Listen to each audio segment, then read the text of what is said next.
дар вилояти Суғ то имрӯз 2 маротиба кӯмаки башардӯстона ворид шудааст. Он аз кишвари Аморати Муттаҳидаи Араб ва Финляндия мебошад. дар ин кӯмак маҳсулоти хӯрока ва либосворӣ ворид шудааст. онро сари вақт масъулини ташкилоти ҷамъиятии Ҳилоли Аҳмари Тоҷикистон дар вилоят ба оилаҳои ниёзманд тақсим карданд. он бештар ба оилаҳои эҳтиёҷманди шаҳру ноҳияҳои Айнӣ, Бӯстон ва Истиқлол дода шудааст.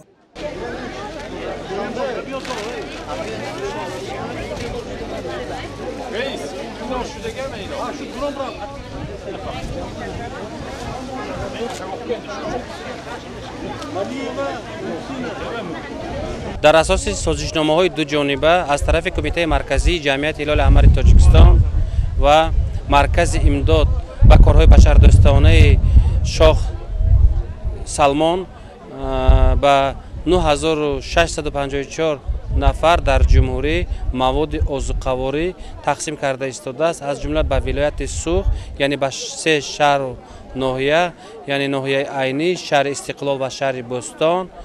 ин гуна маводҳои хӯрока аз қабили орд, 16.5 килограмм маводҳои донагӣ, 3 литр равған ба ҳар як оила тақсим шуда истодааст. Арабистони Саудӣ маҳсулоти хӯрока ва Финляндия бошад либосвориро ба Тоҷикистон ҳамчун кӯмаки башардӯстона фиристодааст. ин кӯмакҳои башардӯстона давоми 6 моҳи охир ба вилояти Суғ ворид шуда ба оилаҳои эҳтиёҷманди 18 шаҳру ноҳияҳо тақсим карда шудааст. дар радифи дигар давлатҳои ҷаҳон албатта Тоҷикистон низ ин рӯзро таҷлил менамояд ва аз ҷониби ташкилоти мо, яъне ҷамъияти Ҳилоли Аҳмари Тоҷикистон, хуб ҳамасола ба ифтихори иду ҷашнҳои миллӣ ва албатта давлатӣ ба табақи ниёзманди ҷомеа кӯмакҳои башардӯстона аз ҷониби хуб кишварҳои ҳамсоя дастрас ва албатта сари вақт тақсим карда мешавад. дар вилояти Суғ бошад ба 1150 оилаи табақи ниёзманд пиасама маводи бастии хӯрока мегӯем.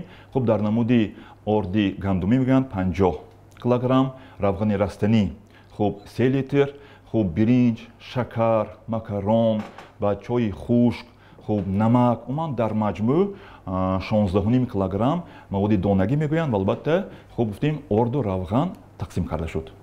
ҳамасола санаи 19 август рӯзи байналмилалии кӯмаки башардӯстона таҷлил карда мешавад. мақсади он дастгирии оилаҳои камбизоат ва эҳтиёҷманд ва бо ин васила баланд бардоштани сатҳи иқтисодии оилаҳо ба ҳисоб меравад. гузориши Мафнушкуру Наимҷон Оюбов барои барномаи иттилоотии Хабар.